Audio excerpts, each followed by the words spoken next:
You're listening to the Taylor Marshall Show. Episode 98 was Muhammad, the founder of Islam, evil? If you're looking for political correctness, turn off the podcast now.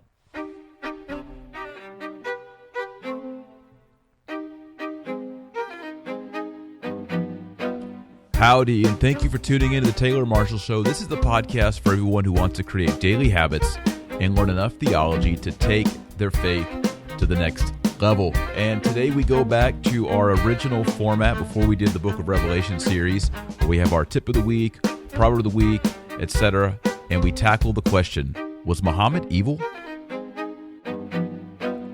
Well, good morning, good afternoon, good evening, wherever you are in the world, and welcome back to the Taylor Marshall Show. And I'm really excited about this episode because we finished our series on the Book of Revelation. In the summer, we took a poll, and I asked if y'all would like a series on the apocalypse. We had a podcast earlier on the Catholic apocalypse, and so many people liked that and shared it and downloaded it. We decided to do an entire series over every single chapter in the Book of Revelation. And if you're new to this podcast, you can go into the archives and check out all those previous episodes on the Book of Revelation. And there's, dozens, 90-something more episodes in there on all kinds of Catholic topics, productivity tips, history, theology, philosophy, etc. So if you're new, welcome to the Taylor Marshall Show. Like I said, I'm really excited. Is that the right word? I don't know. Everybody says I'm excited. I'm really pumped that we're getting back to our show's original format. And it included, as you know, a proverb of the week where I read something from the wisdom literature of the Bible and do a little commentary on that. I had a featured segment. And we had a tip of the week where I gave a tip that related to something spiritual or maybe not. Maybe it's just a productivity tip that can help you through the week or help you to save money or be more productive or help you with your children or help you with your work or whatever. So we're going to come back this week with a tip of the week. And then we always had our Latin word of the week. And in the polls that we've done, people love the Latin word of the week. So that's back as well. So we're back to the original format, and we're going to kick it off here with our proverb of the week. And the proverb I chose for this week is Proverbs 29, verse 10, which reads like this: bloodthirsty men hate one who is blameless, and the wicked seek his life. Read it again. Bloodthirsty men hate one who is blameless, and the wicked seek his life. This is a warning in Proverbs for those who are blameless, those who try to follow the will of God, who live according to his precepts, who try to love God and their neighbor. And we read here that bloodthirsty men, this is murderers, people who hate the truth, they're after you. They want to get you. It says in the second half, the wicked seek his life. And I chose this one, as you can guess, because we're talking about Muhammad this week. He's the founder of Islam, and we're going to go through his life. He was born in 570. We're going to look at the major stages in his life, his progression theologically, if you want to call it that, and then make some assessments towards the end. And then after we do that, we'll have our tip of the week and the Latin word of the week. So let's go ahead and get started here with Muhammad. So Muhammad was born in the year about, we're not quite sure, 570 AD. Now, Muhammad lost both of his parents as a young child, so he became an orphan. His father actually passed away before he was born, and so when he was born, he was sent to live with another family. And when he was around 6 years old, his biological mother, named Amina, also died. And so this means that both of his parents were gone. So he fell under the protection or guardianship of his grandfather, named Abd al-Muttalib. And then later he went to the guardianship of his uncle. And the uncle's name was Abu Talib. And so Muhammad grew up with Abu Talib, his uncle, and Abu Talib was involved in commerce and in trade. So Muhammad began to go along with his uncle on these Syrian trading expeditions. And so this was his training. And along the way on one of these expeditions, there's a legend that states that they came across a Christian monk named Bahira. Some traditions say Sergius.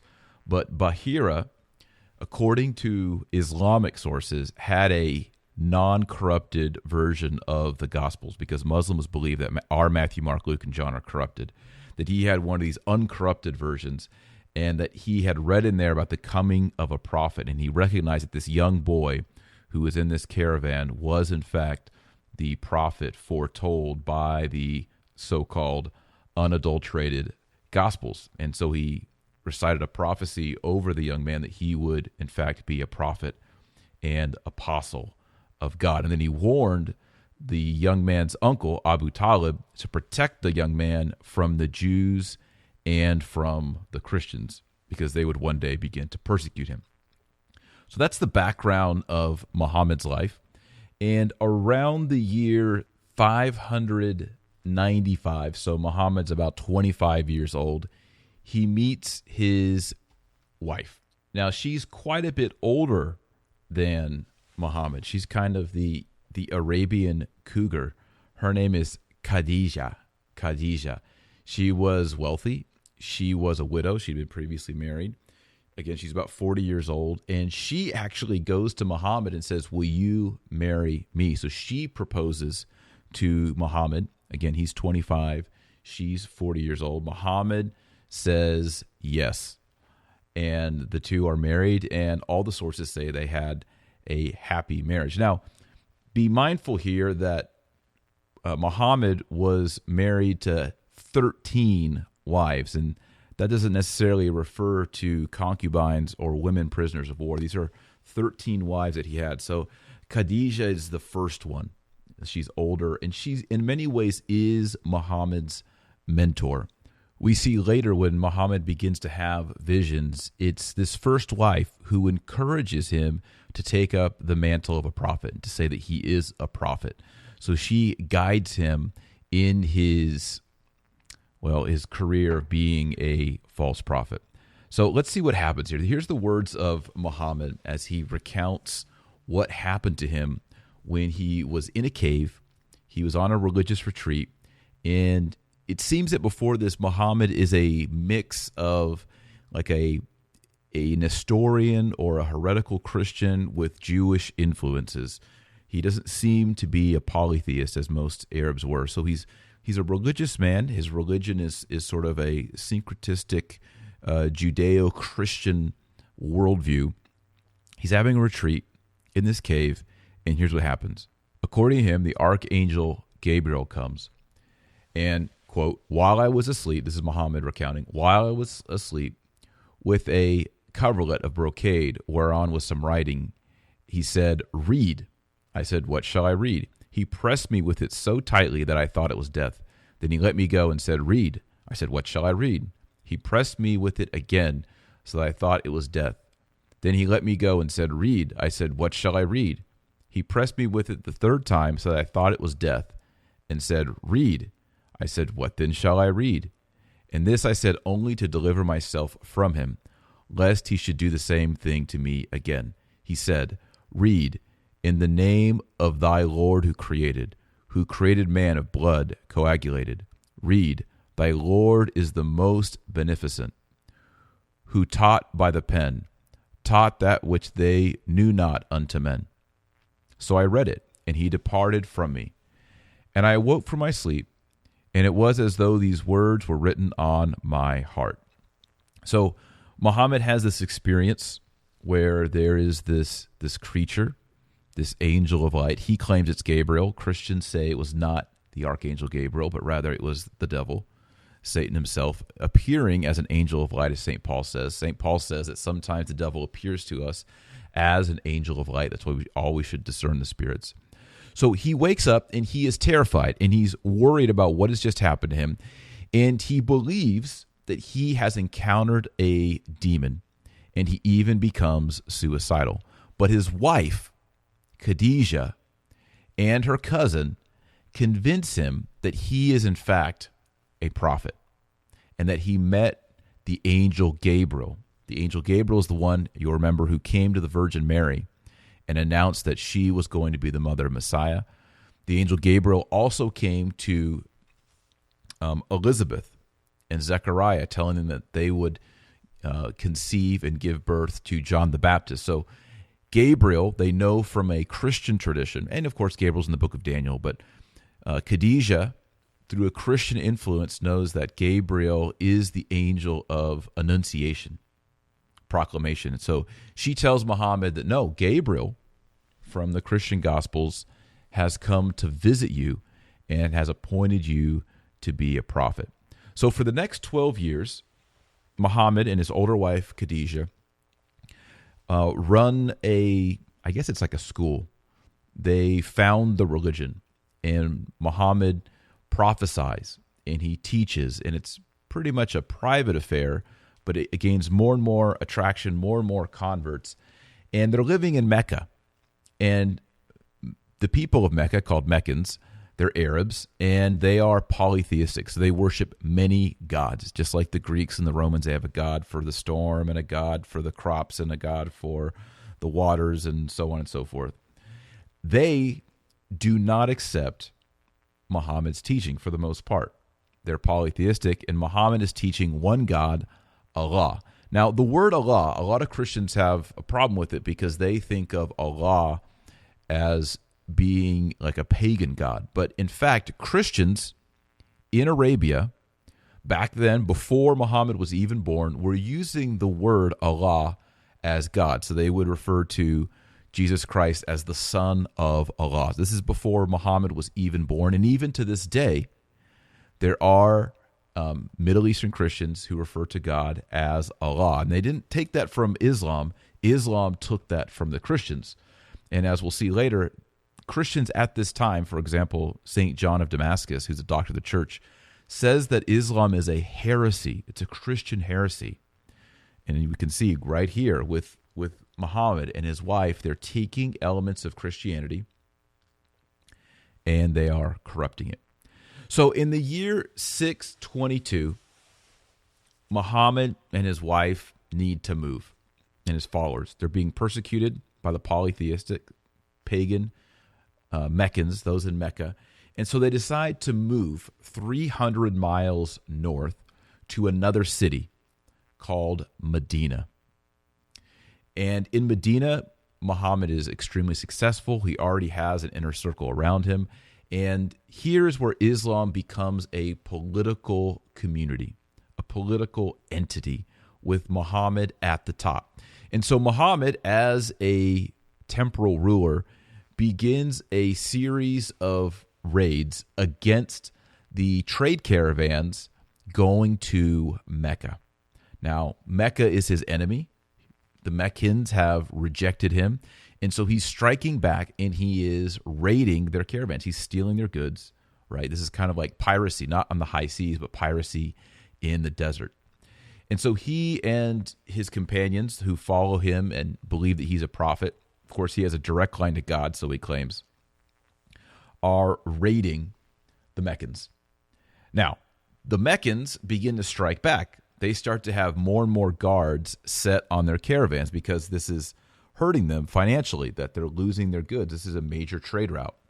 And so the followers of Muhammad, who call themselves Muslims, continue to attack them. And even though the Meccans outnumber them, still the Muslims following Muhammad are victorious. And eventually, they continue to fight with the Meccans, so that just 8 years later, so Muhammad moves out of Mecca in 622. 8 years later, in 630, Muhammad takes the entire city of Mecca and turns it into a Muslim city-state.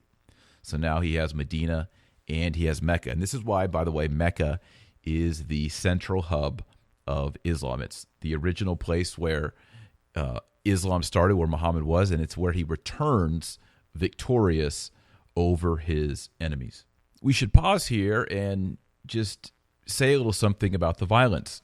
Christ Jesus, our Lord, the Messiah, the Son of God, came and he appointed apostles, and the apostles went throughout the world preaching the gospel, and they died violent deaths as martyrs. They were not soldiers. They were not generals. But Muhammad doesn't appoint apostles, he appoints generals. And bloodshed is the means by which his faith spreads initially. Now, you could say, well, in the early years, in those first 10 years in Mecca, it was just him and his followers. And that's true. They weren't committing acts of violence. But as soon as they go to Medina and they have a majority and they have political strength, they begin to raid caravans and to fight the Meccans. So it's a religion of bloodshed from the beginning. As soon as Muhammad has the power of the sword, he uses the power of the sword. Now, we mentioned that Muhammad took over or retook Mecca in 630, but there's something that Muslims, at least Western Muslims, don't like to talk about that happened in the year 629. So Muhammad is every day getting these messages, he claims, from heaven. And usually the messages conform to what he wants to do, whether it's take on 13 wives, to take 20%. Usually Muhammad, whenever they had a raid on a caravan or a battle, Muhammad received 20%, 1/5 of the spoils, and then the other 4/5 he gave to those who followed him. And after he retook Mecca, he received a prophecy, he said, from Allah, and it's known as Surah 9:29, and it goes like this: "Fight those who do not believe in Allah, nor in the latter day, nor do they prohibit what Allah and his apostle have prohibited, nor follow the religion of truth out of those who have been given the book, until they pay the tax of acknowledgement of superiority, and they are in a state of subjection." So he says here that the Muslims, his followers, after they have conquered Mecca, and they're really riding high on the horse here, he receives this prophecy where it says, "Fight those who do not believe in Allah." And he also mentions here this tax. Now, this tax is a tax that's placed on Jews and Christians. If you live in a Muslim society, you have to pay this extra tax. And it shows, it's meant, as Muhammad says here, as an acknowledgement of superiority. So by paying this tax to the Muslims, the Jews and Christians are acknowledging the superiority of the Muslims over them and recognizing, quote, as it says in the Quran here, a state of subjection. So Muhammad is not bringing about a political order where all men are created equal, where there is religious liberty or anything like that. Muhammad is saying, no, Muslims are superior, and those who are not Muslims, who do not, as he says in the verse, believe in Allah, are in a state of subjection. A state of subjection. So at the beginning of the verse, he says, the best you get is we're going to fight against you. And then it says, until they pay the tax and acknowledgement. So you either get killed or you start paying the tax to show the superiority of Islam. Not really something that I'm excited about. You probably the same.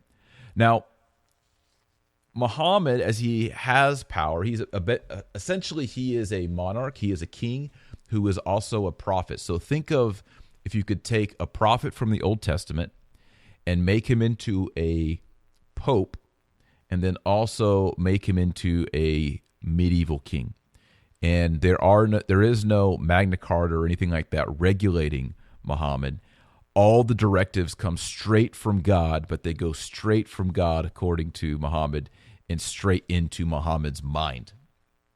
So you cannot disagree with Muhammad. And there's a story about Muhammad regarding people who did express their disagreement. And one of them is a guy named Abu Afak. Abu Afak. They say he was over 100 years old. He was an elder. And he wrote poetry criticizing his fellow Arabs for converting to Islam. So it's poetry that I guess is a satire or something like that.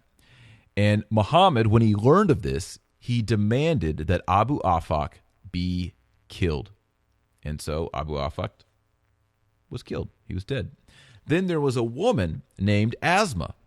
And when she had heard that Muhammad had his Muslims kill this elderly man, she herself wrote a poem calling for all the Arab people to stand against Muhammad.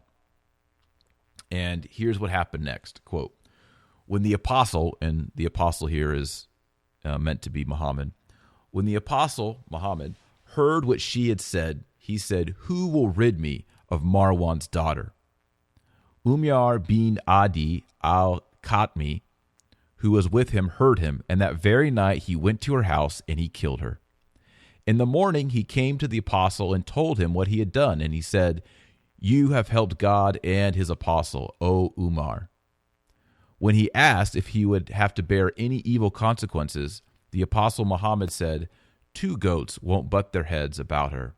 And so Umar went back to his people. So anyone who criticized Muhammad was going to be murdered, was going to be killed. There was no room for dissent. There was no room for rebellion. He was prophet. He was king. He had the voice line to God, so he claimed.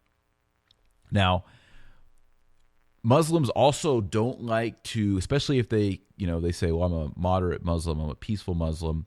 You can see here as we read this, there really is no such thing as a moderate or a peaceful Muslim. If you were a Muslim during the time of Muhammad and you said, hey, you shouldn't be killing these people, what did Muhammad do to you? Well, we just read about it here with this woman, right?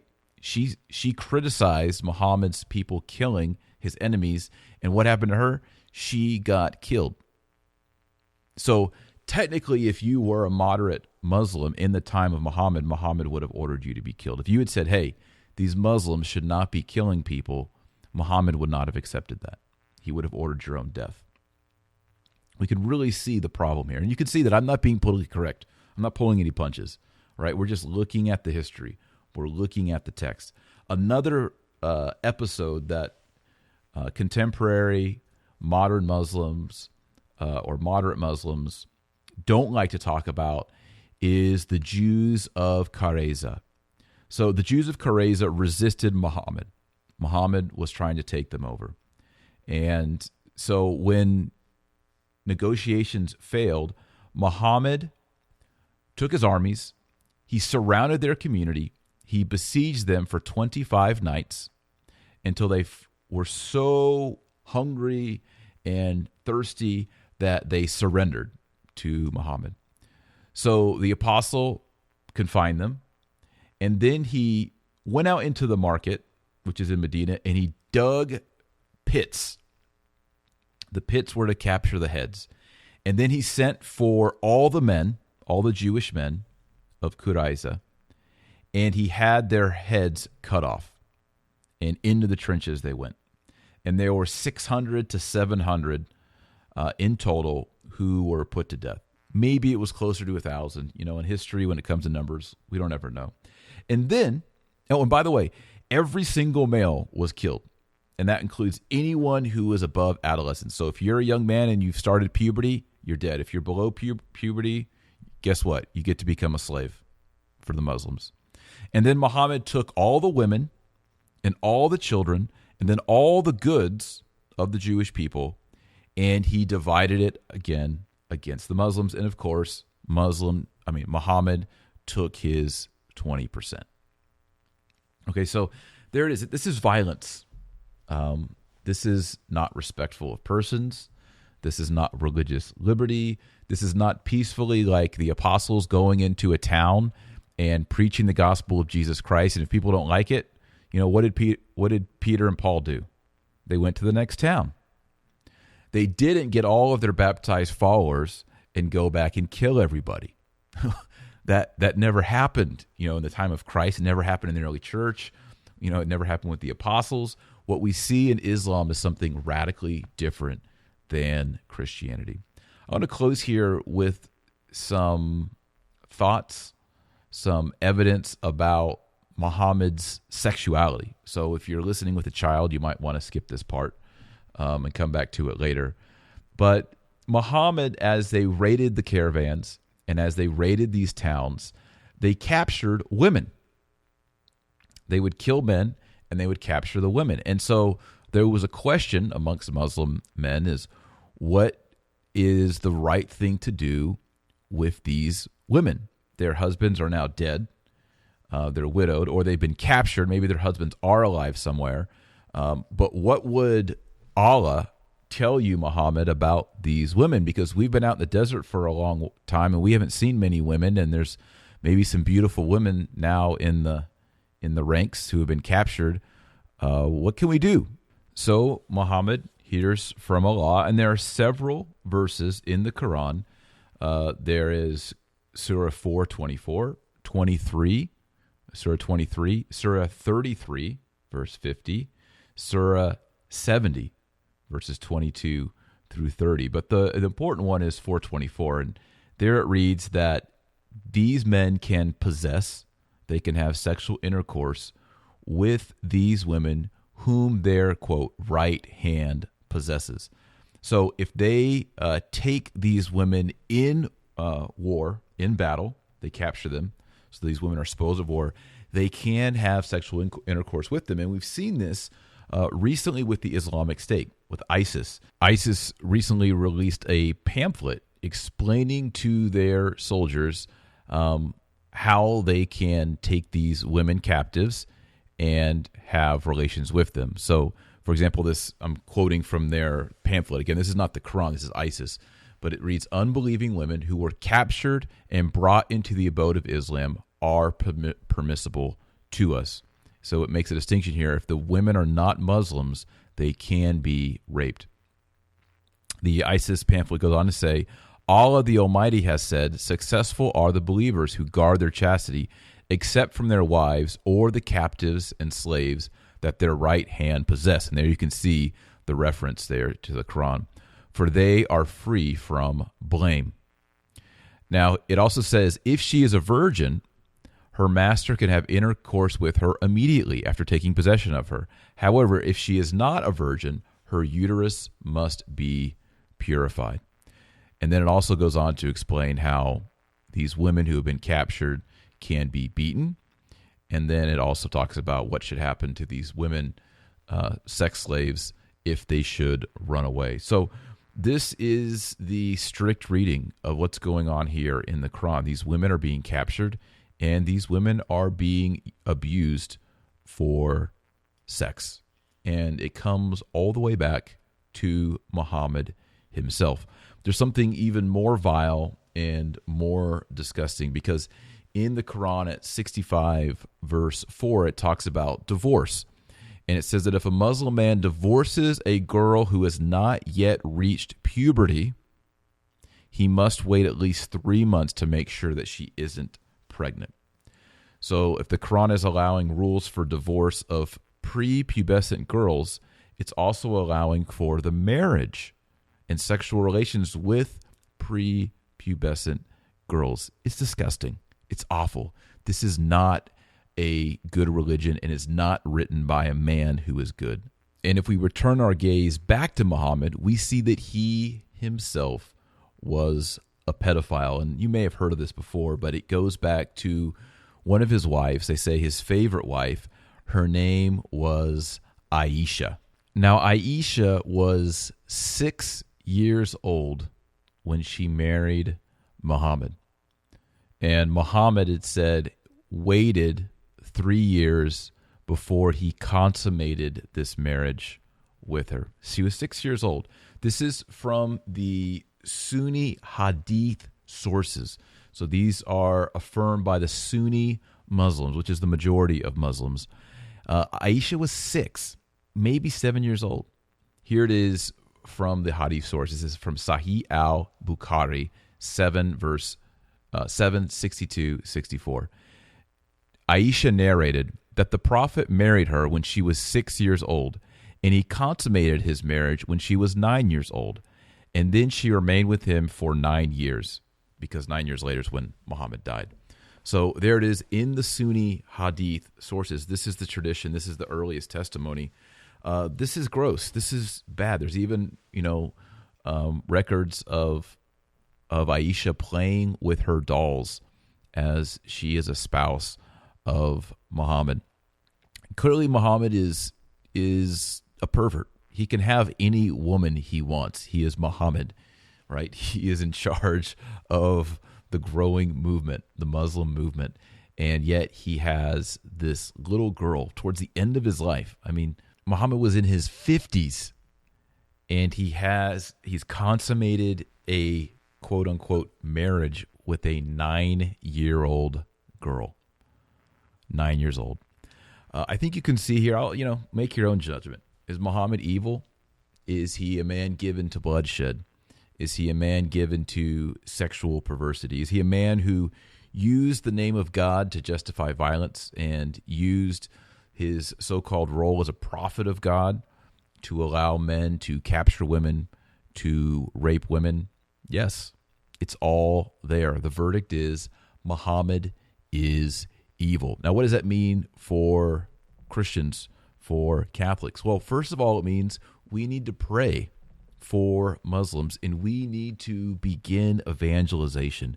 We need to show them the love and mercy of God, the wholesome teachings of Jesus Christ regarding salvation, grace, mercy, forgiveness. This is what all people need. It's especially what our Muslim friends need. So we need to become evangelists. We need to understand Islam, and we need to understand their objections against Christianity. If you're a member of the New St. Thomas Institute, this past month, we did a series of lessons, video lessons, on how to share your Catholic faith with a Muslim. And I hope if you're a member of the New St. Thomas Institute, you've been watching those and you've been studying and putting into practice the things that you're learning there. We also look at the common objections that Muslims make against Christianity and how you can answer those. So if you're a member of the New St. Thomas Institute and you're interested and fired up about Islam, I think us being angry and hateful towards Islam and Muslims is not going to help. Christ says, love your enemies. Christ says to share the gospel with all creatures, with all people. What we need to do is we need to begin to pray and act for their conversion. So if you're a member of the New St. Thomas Institute, please look at those videos. If you're not a member of the New St. Thomas Institute, check it out, newstthomas.com. Join. Basically, we help you with apologetics. We help you learn your Catholic faith so that you can spread it and share it with other people in a way that's full of grace and full of truth and full of confidence on your own part. Okay, so now we'll shift gears here and we'll look at our tip of the week. But before we get into our tip of the week, we have a few announcements. And the first announcement is as we move into November, at the New St. Thomas Institute, we're starting a new campaign that we're calling Confidence in Christ. And what we're calling all of you to do is to find confidence in sharing Christ with people during the holidays. You know, November, December are the ripest times of year to have spiritual conversations with your family members because they'll be coming home and joining you at your Thanksgiving table. They'll be coming home for Christmas, your sons, your daughters, your uncles, your aunts, your godparents, whoever it is. Everyone comes together once again in November and in December, and it's when we talk about what we're thankful for, and it's when we talk about the birth of Christ, and we talk about our religion. And sometimes there's people that are around us, our friends and our family, they're not even Christian, you know, or maybe they are, but they're Protestant, or maybe they're Jewish, maybe they're Muslims, maybe they're atheists. What we want to do is we want to equip you so that you have confidence to share your faith in a way that's not confrontational, that's not uncomfortable, but that conveys the truth of Christianity and of who Christ is. And so you'll be hearing more about that probably next week, but please visit newstthomas.com. We're going to put together a special assortment of resources that are going to help you as you talk to your friends and family. So the very first thing we're going to give you is this module, and it's called When Catholics Leave the Church. And so how do you draw people back into the Catholic Church? How do you talk to Catholics who have become Protestants? How do you talk to Catholics who are cafeteria Catholics, so they pick and choose, you know, which doctrines of the church they want to believe and which ones they don't want to believe? And there's a lot of people who, you know, object to coming back to the church or coming back to Christ because there's been scandals in the clergy. How do we, as faithful Catholics, address that? There's people who have been scandalized by liturgical abuse. We have a whole video lesson, how to address liturgical abuse. What about radical traditionalists, people who join the SSPX, who are sedevacantists, who, reject Vatican II or reject certain popes. How do we share the gospel with those people? What resources and ecclesiastical documents do we appeal to show that they've made a mistake? And we have quizzes to help you, to show you what you've retained. We have resources, all kinds of things. So it's going to help you with Protestants, with atheists, with those who follow Eastern religions, Jewish friends, Muslim friends. So we're going to put all of this together because we want to help you become confident in Christ. We want to give you the tools, give you the arguments, give you the resources, give you the quotes, give you the Bible passages, give you everything. So when these things come up, you can be relaxed, you can be calm, you can be cool, and you can point people to the truth without getting angry, flustered, etc. I'm sure we've all had experiences like that. So look for it, newstthomas.com. Also, we'll be opening up enrollment for the spring. So if you want to join the New St. Thomas Institute and earn your certificates in Catholic philosophy, Catholic theology, Catholic apologetics, and then in 2016, I'm happy to announce we'll have a certificate in Catholic Church history that'll be coming out in January. If you want to take advantage of that and start learning, go to newstthomas.com and you can sign up for the priority waiting list. And as spots become available, we will make a spot open for you.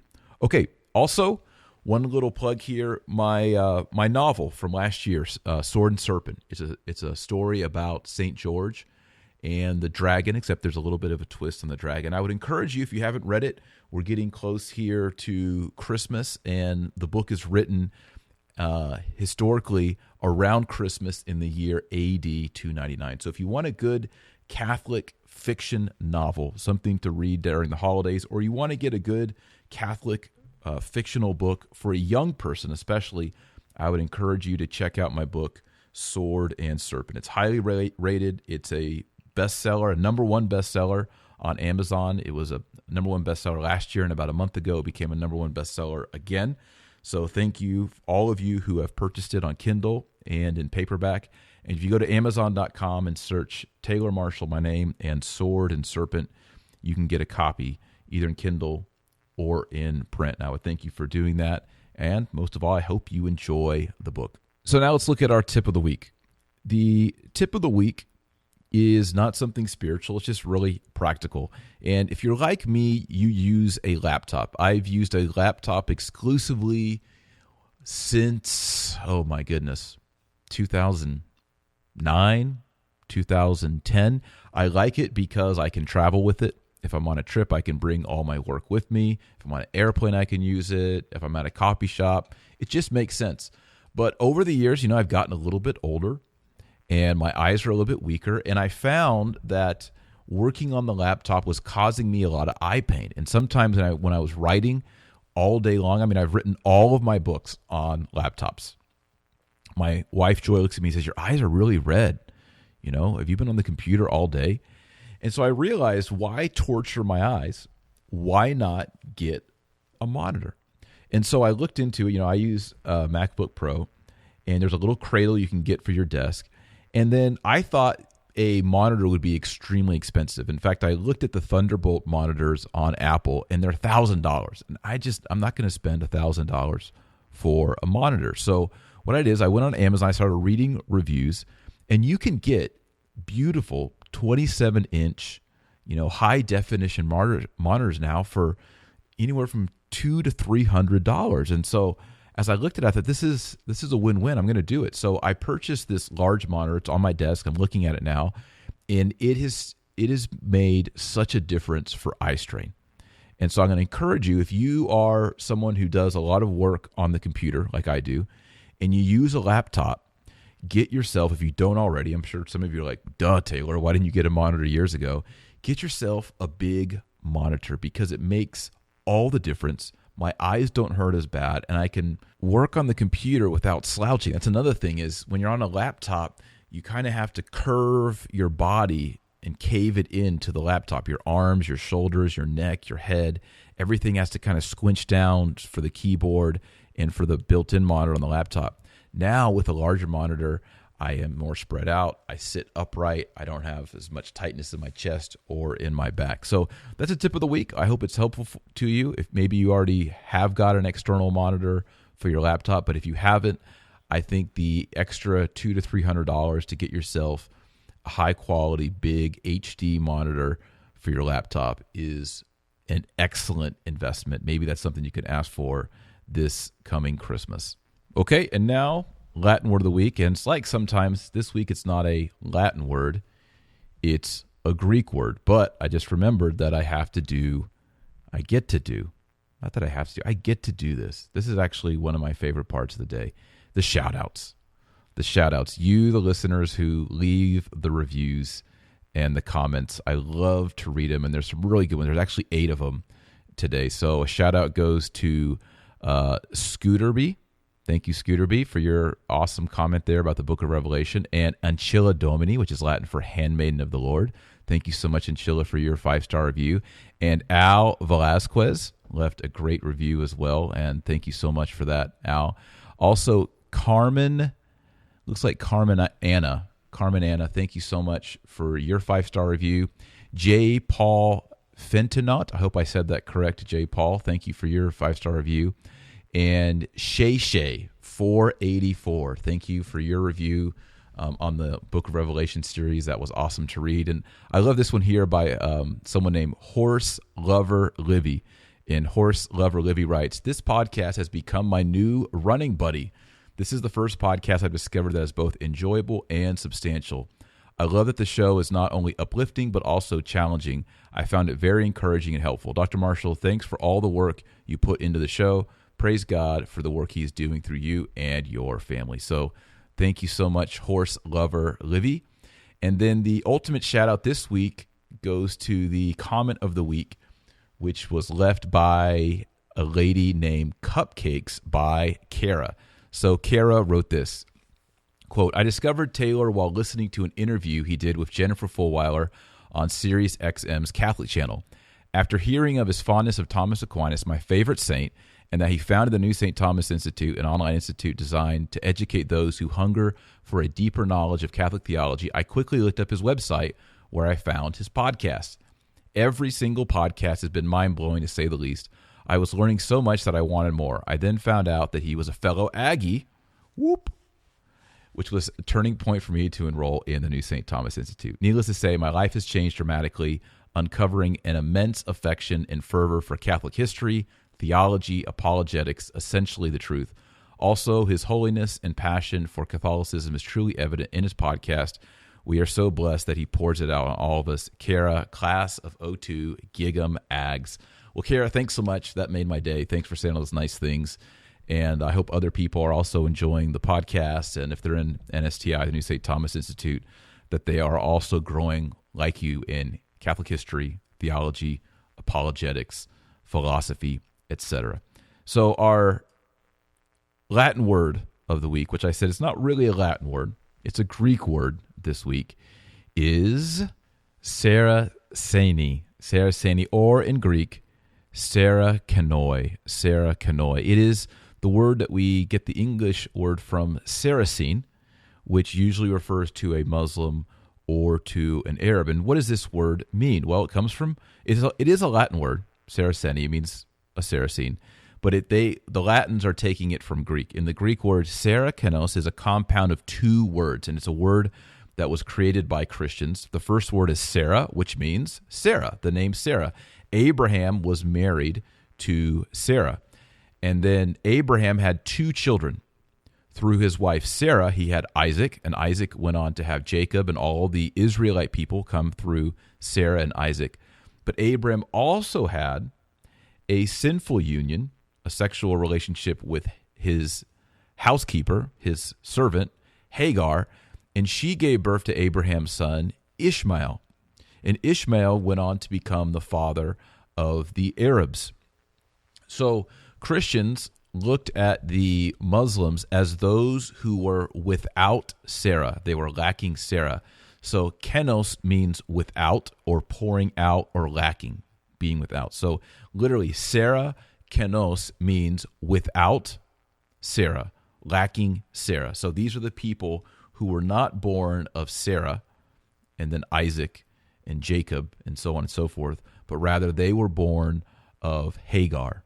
and then Ishmael, and then the Arabs from there. So sometimes when you're reading older books or medieval manuscripts, you'll see Muslims or the Arabs referred to as the Saracens, and they're referring to those who were not born of Sarah. Kind of a neat little thing in history. I'd seen the word Saracen so many times, and several years ago, I discovered that it actually refers back to the biblical story of Abraham, Sarah, and Hagar. So there it is. Well, I hope this week's podcast was informative. I hope you learned a lot about Muhammad. And the application that I would give you this week is you probably know a Muslim, and that Muslim is not trying to kill you. He's not trying to rape you. He's probably, or she is probably, a peaceful person. I have friends who are Muslims, and we get along fine. And that's really not the issue at hand. The issue at hand is, what is Islam and who was Muhammad? And did Muhammad bring about blessings and truth and peace through the religion that he founded, or did it bring about bloodshed and perversity?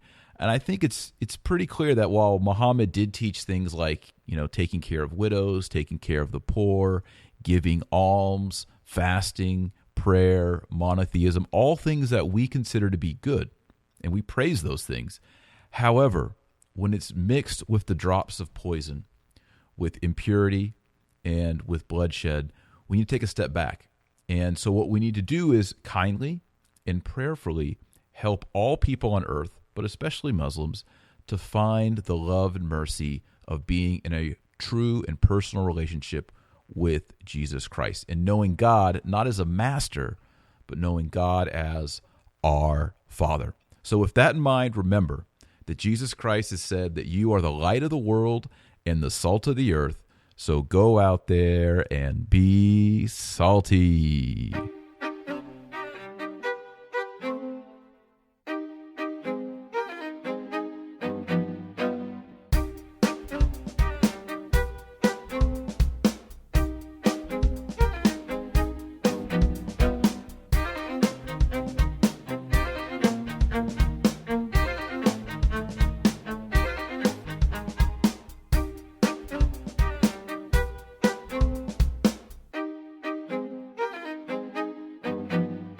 This podcast was brought to you by the New St. Thomas Institute. Discover online Catholic classes and earn your certificate in Catholic theology at the New St. Thomas Institute. To register for online Catholic classes, please visit newstthomas.com. That's newstthomas.com.